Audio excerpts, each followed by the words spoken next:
नमस्कार, स्वागत है आपका 10 न्यूज़ में। मैं वसीम खान। आज मैं बात करूंगा बैकुंठ धाम में, जहां सीताओं का यहाँ पर अंतिम संस्कार होता है। यहाँ पर विगत कई वर्षों से व्यापार मंडल चौहान गुट, जो लावारिस लाश जिनका कोई नहीं होता, उनका जुम्मा उठाया है। लगातार जहाँ भी लाशें मिलती है रायबरेली डिस्ट्रिक्ट में और भी जहाँ मिलती होंगी वहाँ वो संस्कार कराते हैं। आज मैं यहाँ बैकुंठ धाम में खड़ा हूँ। आज मैं उनसे जानूंगा आखिर कब से इनका ये जो मुहिम है इनकी चल रही है बैकुंठ धाम में, कब तक कितनी लाश का दाह संस्कार हुआ, कब से चल रही है और इसमें कौन कौन इनके साथ है और इसके व्यापार मंडल और क्या करता है, इसके बारे में भी जानेंगे और आपको भी दिखाएंगे। जी, आपका हमारे चैनल बहुत बहुत स्वागत है। ये जो लावारिस लाश का जिम्मा आपने उठाया, जो मुहिम आपकी चल रही है, विगत कई वर्षों से सुनने को मिल रहा है कि लगातार आपकी खबर भी लगातार आती रहती है कि यहाँ पर आपका बैकुंठ धाम में और भी कई जगह होता होगा। तो ये मैं खड़ा हूँ बैकुंठ धाम में, मैंने आज देखा। तो इसके बारे में क्या कहना चाहेंगे, कब तक ये चल रहा है और आपका लगातार कहाँ कहाँ पे चलता है? देखिए, ये हमारा कई ज़िलों में चल रहा है और बैकुंठ धाम में तो हम अक्सर कर के, क्योंकि पोस्टमार्टम यहीं से होता है, तो हमको जो लाशें यहाँ से मिल जाती हैं, मैं यहाँ पर उनका अंतिम संस्कार करवाता हूँ। मुस्लिम की लाशें जो मिलती है उनको विधि विधान से उनके हिसाब से मैं उसको दफनवाता हूँ। और जैसे अभी 2 महीने की बच्ची का दाह संस्कार करवाया, 2 दिन की बच्ची थी, लालगंज कोतवाली के अंतर्गत मिली हुई थी। और डलमऊ है, गंगासो है, गोकना है, हम वहाँ पर भी हमारा कार्यक्रम बराबर चल रहा है निरंतर। और हम ये चाहते हैं कि हमेशा ये चलता रहेगा। और हमारे साथ व्यापार मंडल से जिला अध्यक्ष मोहम्मद उमर जी और मीडिया प्रभारी वसीम जी और इम्तियाज़ जी और प्रदेश मीडिया प्रभारी SK सोनी जी, जो कि ये निरंतर लगातार कार्य कर रहे हैं। मैं रहता हूं, नहीं रहता हूं, लेकिन अगर फ़ोन कर देता हूं तो बैकुंठ धाम के जो ठेकेदार हैं वो पूरा इंतज़ाम करके लाश जलवाने का कार्य करते हैं और बाद में आते हैं तो उनको हम पेमेंट कर देते हैं। सबसे बड़ी महानता ये होती है। और ज़िला अस्पताल में जो 200 वाहन हैं, आज वो बिगड़े पड़े हैं महीनों से, तो इसलिए बहुत बड़ी कठिनाई का सामना करना पड़ रहा है। मैंने जिलाधिकारी तो ये जो जिससे अभी तक जो लाशें यहाँ तक आती हैं, तो क्या इनका जो सरकारी वाहन है, शव वाहन का, ये इसमें अब तक उपलब्ध नहीं? इसके बारे में इससे पहले भी आपने बताया था कि वो वाहन अब तक खराब है, तो क्या सरकार ने अब तक उसके लिए सुविधा नहीं कराई कि आप अभी तक अपनी गाड़ी पे ही लाते हैं लाश यहाँ? देखिए, अब मजबूरी है, लाना पड़ता है। मैंने जिला अधिकारी को लिख करके दिया है और जिला अधिकारी ने सीधे समझ लीजिए सेमो से बात किया। उन्होंने कहा 1 हफ्ते के अंदर बनवा देंगे।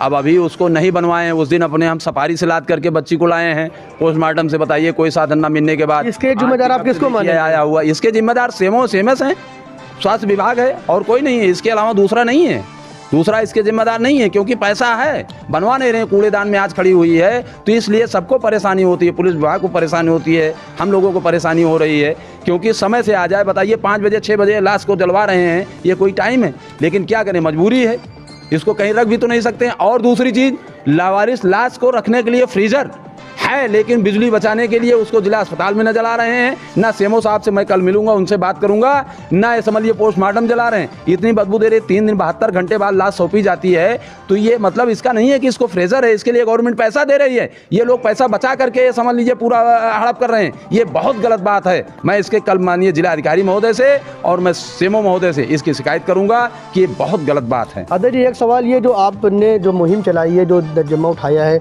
लावारिस लाश जलने का, तो इसमें सरकार से क्या आपको सुविधा मिलती है या आप लोग जो आपका व्यापार मंडल है अपने पास से आप लोग ये कराते हैं? देखिए, सरकार से हमको 1 पैसे का कोई सुविधा नहीं है।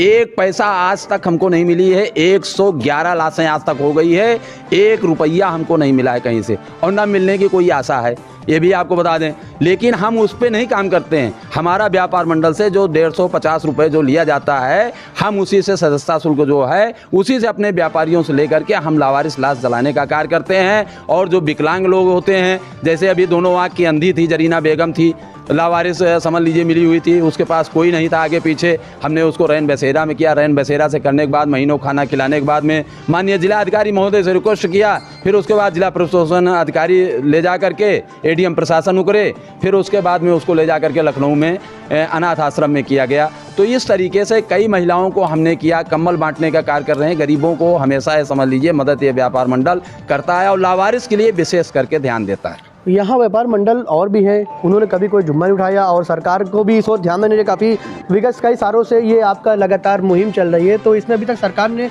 कुछ आपके लिए ऑप्शन नहीं रखा, या आपने कभी उन पे जो आप लाश डलवाते हैं इसके लिए जो इलेक्ट्रॉनिक मशीन है इसके लिए कभी आपने आगे नहीं बात? देखिए, हमने विधायक मंत्री जितने भी आए होंगे रायबरेली के अंदर, मैंने सबको लेटर पैड में लिख के दिया कि हमको इलेक्ट्रॉनिक मशीन दी जाए, कम से कम नहीं तो 2 मशीन तो हमको अनिवार्य दे दी जाए। लेकिन सब आश्वासन दे करके चले गए हैं आज तक, लेकिन कोई हमको ये समझ लीजिए ठोस जवाब नहीं मिला। सब कहते हैं हाँ चौहान साहब मशीन मिल जाएगी, मशीन लग जाएगी, मशीन मिल जाएगी, लग जाएगी, लेकिन आज तक कोई हमको ना नोटिस आई, ना कोई कागज़ आया, ना कोई उसका जवाब आया। मैंने सबको दिया था, कोई बाकी नहीं है समझ लीजिए कि जिसको मैंने लेटर पैड में लिख करके ना दिया हो। ये प्रदूषण होता है लकड़ी से जलाने में, महंगा पड़ता है, और अगर हमको इलेक्ट्रॉनिक मशीन मिल जाए तो उससे समझ लीजिए बहुत कम खर्चा आएगा, और शासन प्रशासन से हमको कोई सुविधा मुहैया नहीं होती है इसके लिए।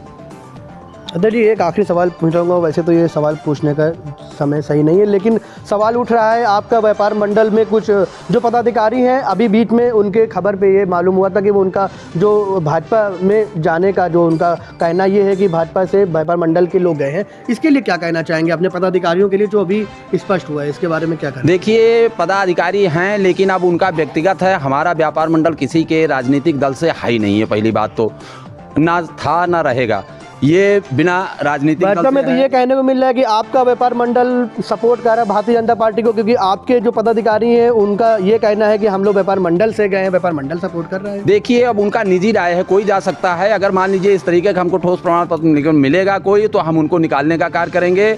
और जो हमारा व्यापार मंडल है, जो हमारा संगठन है, प्रत्येक जिले में 75 जिले में हम जब देखेंगे कि हाँ हम किसको समर्थन दे, तो पूरा जिला अध्यक्ष से लेकर के साथ होकर करके तब उसको हम समर्थन उस व्यापार मंडल हमारा देता है, उस सरकार को हम समर्थन देंगे, जो कि देखेंगे कौन सांसद निकाल लेगा। सी खबर पे ये मालूम हुआ था कि वो उनका जो भाजपा में जाने का जो उनका कहना ये है कि भाजपा से व्यापार मंडल के लोग गए हैं, इसके लिए क्या कहना चाहेंगे अपने पदाधिकारियों के लिए जो अभी स्पष्ट हुआ है, इसके बारे में क्या कहना? देखिए, पदाधिकारी हैं लेकिन अब उनका व्यक्तिगत है, हमारा व्यापार मंडल किसी के राजनीतिक दल से हाई नहीं है। पहली बात तो ना था ना रहेगा, ये बिना राजनीतिक भाजपा में तो ये कहने को मिल रहा है कि आपका व्यापार मंडल सपोर्ट कर रहा है भारतीय जनता पार्टी को, क्योंकि आपके जो पदाधिकारी हैं उनका ये कहना है कि हम लोग व्यापार मंडल से गए हैं, व्यापार मंडल सपोर्ट कर रहा है। देखिए, अब उनका निजी राय है, कोई जा सकता है। अगर मान लीजिए इस तरीके का हमको ठोस प्रमाण पत्र मिलेगा कोई, तो हम उनको निकालने का कार्य करेंगे। और जो हमारा व्यापार मंडल है, जो हमारा संगठन है, प्रत्येक जिले में 75 जिले में हम जब देखेंगे कि हाँ हम किसको समर्थन दे, तो पूरा जिला अध्यक्ष से लेकर के साथ होकर करके तब उसको हम समर्थन उस व्यापार मंडल हमारा देता है, उस सरकार को हम समर्थन देंगे, जो कि देखेंगे कौन सांसद निकाल लेगा सीट, मैं उसको समर्थन दूंगा, ना कि अन्यथा दूसरे को दूंगा। और जो भी अपनी अपनी राय से गए हैं वो उनका आपके पदाधिकारी अभी गए हैं, जो जिनका फोटो कॉल हुआ, जो ये उनका खबरों पर ये जो मालूम हो रहा है कि भारतीय जनता पार्टी व्यापार मंडल से गए, उनके लिए आपने क्या कहा? हमने उनको सीधे बात किया, उन्होंने कहा मैंने कुछ नहीं किया। अगर मान लीजिए गए होंगे तो हम उनको निकालने का कार्य करेंगे, ये हमारा सीधा सिद्धांत है। बिल्कुल, आपने देखा हमारे साथ